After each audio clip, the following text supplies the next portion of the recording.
मजबूत है। संविधान ने सबको जो है अपनी ठीक है शिषपाल जी, आप कह रहे हैं कि ये सब कुछ किया धरा भारतीय जनता पार्टी का है, लॉ एंड ऑर्डर ठीक ढंग से नहीं है उत्तराखंड में, इसीलिए ये सारे कृत्य, इस तरीके की घटनाएं उत्तराखंड में हो रही हैं। कमलेश जी ने कहा कि ये सब सोची समझी साजिश के तहत किया जा रहा है, सीधा निशाना उनका विपक्ष की तरफ है कि विपक्ष ही जरूर माहौल खराब करने की कोशिश कर रहा है। ठीक है, मैं लौटूंगी आप दोनों के पास, लेकिन शांति प्रसाद भट्ट जी, मैं आपका रुख करना चाहूंगी। जिस तरीके से ये जो घटना निकलकर सामने आई, उससे स्थानीय लोग भी कहीं ना कहीं परेशान हैं। पहला सवाल ये उठता है कि स्थानीय हितों को नजरअंदाज किया जा रहा है।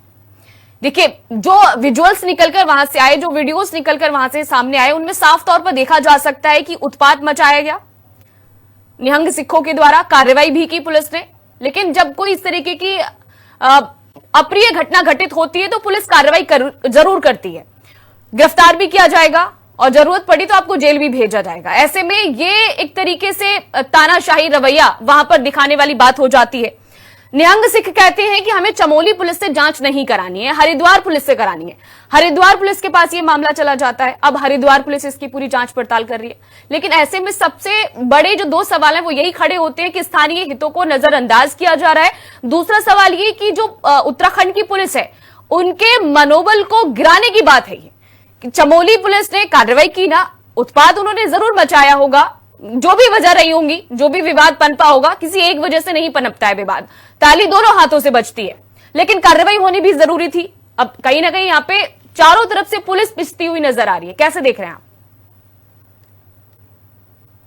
देखिए मीनाक्षी जी, उत्तराखंड देवभूमि है, यहां पर सभी वर्ग के लोग मिलजुल कर रहते आए हैं। यहां की तासीर में दंगे नहीं है। उत्तराखंड राज्य आंदोलन के दौर में भी सभी वर्गों के लोगों ने मिलकर उत्तराखंड की लड़ाई लड़ी, तब कभी नफरती बातें नहीं उठी। राज्य बनने के बाद आज अगर इस तरीके के माहौल बनाए जा रहे हैं तो ये बड़े दुर्भाग्यपूर्ण है। देखिए, निहंगों द्वारा कर्णप्रयाग में एक पार्किंग के विवाद पर स्थानीय लोगों के ऊपर तलवारें चलाई, पुलिस ने संज्ञान लिया, अपराधी पे कार्रवाई करी। ऐसे में इसको धार्मिक रंग देने वाले कौन हैं, ये जनता अब धीरे धीरे देख भी रही है, समझ भी रही है। देखिए, हेमकुंड साहिब एक ऐसा पवित्र धाम है हमारे लिए जिसकी खोज ही उत्तराखंड के लोगों ने करी है। ये सिखों को समर्पित हमने किया है। इसके पहले जत्थेदार हमारे चौहान थे। कहने का मतलब है हमारी जो मिली जुली संस्कृति है उसमें ये कतई स्वीकार नहीं किया जा सकता। सिख समुदाय का जो चरित्र रहा है वो दान का रहा है, सेवा का रहा है, एक दूसरे की रक्षा का रहा है। निहंगों का जन्म ही इसलिए हुआ है कि समाज में कहीं कुरीति हो तो ये उनकी रक्षा के लिए खड़े हों। मगर ये कैसे निहंग हैं जो कि अपने ही गुरुद्वारे में कब्जा कर रहे हैं, अपने ही लोगों को ललकार रहे हैं। अरे भाई, कृपाण का बाहर निकालना तब होता है जब कहीं कोई अपराध हो रहा हो किसी धर्म के प्रति, किसी ईमानदार के प्रति। आप तो देवभूमि में आकर गुरु गोविंद सिंह की जो सोच थी उसी पर चोट मार रहे हो। गुरु गोविंद सिंह साहब ने यदि हेमकुंड साहब में तपस्या करी तो वो तो शांति के प्रतीक है, वो शांति चाहते थे। मगर ये एक मोटरसाइकिल में तीन लदना, साइलेंसर निकालना, हल्ला मचाना, दंगे करना, ये तो सिख लोगों की प्रवृत्ति नहीं है। और अगर धर्म की आड़ में गुंडागर्दी कोई करेगा तो उन्हें कानून अपना काम कर रहा है। कुल मिलाकर आपकी नजरों में आरोपी निहंग सिख मुझे नजर आ रहे हैं। लेकिन किसी भी प्रदेश की, किसी भी देश की कानून व्यवस्था भी होती है। कानून वहां पे क्या कर रहा है, प्रशासन वहां क्या कर रहा है, ये बड़ा सवाल खड़ा होता है। मैं वही बात कह रहा हूं कि पुलिस ने अपराधियों पे कार्रवाई करी है। घटनाएं केवल एक कर्णप्रयाग में नहीं हुई है, केदारनाथ के अंदर तो सारे हिंदू हैं, वो आपस में काय को सिर फुटबॉल कर रहे हैं, मुकदमे वहां भी दर्ज हुए हैं। और जो अपने धर्म की यात्रा में हल्ला मचाएंगे, ये हिमालयी क्षेत्र है, यहाँ बर्फीला इलाका है, यहाँ राजा जी नेशनल पार्क है, गोविंद पशु विहार है, यहाँ पर ज्यादा आवाज 40 डेसिमल से ज्यादा आवाज पर प्रतिबंध है। ऐसे में आप हल्ला हुल्ला करना, दंगे करना, ये उत्तराखंड की तासीर में नहीं है। पुलिस ने अपना सही काम किया है, हुड़दंगियों के ऊपर कार्रवाई करी है। अगर इसको आप धार्मिक रंग देकर एक वर्ग विशेष की बात से ललकारने की बात करोगे, ये ठीक नहीं है। और मुझे इस बात पर बड़ी खुशी है कि सिख समुदाय के लोगों ने स्वयं कहा है कि ऐसा हमारा चरित्र नहीं है, ये दंगई लोग हैं, हमें इनके साथ में नहीं है। गुरुद्वारे के जो जत्थेदार हैं उन्होंने कहा है कि गुरुद्वारे में जो इन्होंने कब्जा किया है नगरासू में, ये स्वीकार्य नहीं है, गंदे लोग हैं। कहने का मतलब है अपराधी अपराधी होता है, किसी धर्म से इसको नहीं जोड़ना चाहिए। सिख हो हिंदू हो, ये सब मिलकर रहते हैं। हमारी हाथ जोड़कर अपील है कि आप समाज का सौहार्द ना बिगाड़ें। ये देवभूमि है, सबकी है।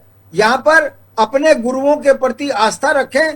गुरु गोविंद सिंह जी ने जो शांति का हेमकुंड साहब से दिया है, उस पर चलें, ना दंग करें, हल्ला करें, गुंडाई करें। ये धार्मिक कुल यात्रा नहीं हो सकती, ये मिलाकर धार्मिक शांति प्रसाद जी, देखिए कुल मिलाकर वजह जो भी रही हो, लेकिन माहौल जो है वो उत्तराखंड का खराब हो रहा है। और बड़ा मुश्किल से कर्णप्रयाग से इस पूरे मैटर को सुलझाया गया था। 4 दिन लग गए पुलिस प्रशासन को समझाने में, और उसके बाद गुरुद्वारे से वो लोग बाहर निकले। और अब तनाव ये देखा जा रहा है कि लगातार बढ़ता ही जा रहा है। कारण ये कि फिलहाल बॉर्डर से अब निहंग सिखों का जत्था आगे बढ़ रहा है। ललकारते हैं, ये स्वीकार नहीं है।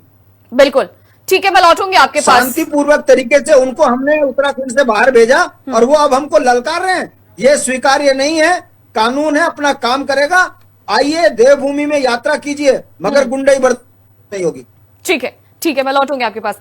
नीरज कोहली जी, आपके एक्सपीरियंस के हिसाब से मैं ये देखूं कि आप इस तरीके की घटनाओं को कैसे देख रहे हैं कि माहौल खराब करने की कोशिश हो रही है। भारतीय जनता पार्टी से सवाल किया जाता है तो विपक्ष पर निशाना साधा जाता है। विपक्ष कह रहा है कि हमारी सरकार होती तो हम ठीक ढंग से जांच भी करते, और जो हथियार वहां पर परमिशन दी जा रही है ले जाने की, शायद उन हथियारों की परमिशन हम ना देते, हमारी कानून व्यवस्था भारतीय जनता पार्टी से लाख बेटर होती। क्या कानून व्यवस्था को जानबूझकर खराब किया जा रहा है, या फिर प्रशासन का रवैया ही ढीला है इसीलिए माहौल खराब हो रहा है? मीनाक्षी, सबसे पहले तो बड़ी विनम्रता से मैं एक सभी लोगों से, अपने साथियों से, पैनलिस्ट हैं जितने भी, और भी तमाम बड़े लोगों से, धर्म गुरुओं से, समाज से जुड़े जो बुद्धिजीवी वर्ग के लोग हैं, उनसे भी एक अपील करना चाहता हूं कि मैं पत्रकार होने से पहले इस प्रदेश का एक नागरिक हूं। बिल्कुल। और मेरा ये फर्ज बनता है कि सबसे पहले मेरे लिए राष्ट्र और मेरा राज्य है। इस तरह के किसी भी एपिसोड पर कोशिश ये होनी चाहिए कि राजनीति नहीं होनी चाहिए, क्योंकि ये राज्य सबका है, ये देश सबका है, पंजाब सबका है, उत्तराखंड सबका है, ये धरती सबकी है। तो सबको अगर कोई विवाद खड़ा हो गया तो सबको पहली कोशिश ये करनी चाहिए सकारात्मक रूप से कि उसको, उस विवाद को किसी तरीके से खत्म करें। ये प्रदेश है, यहाँ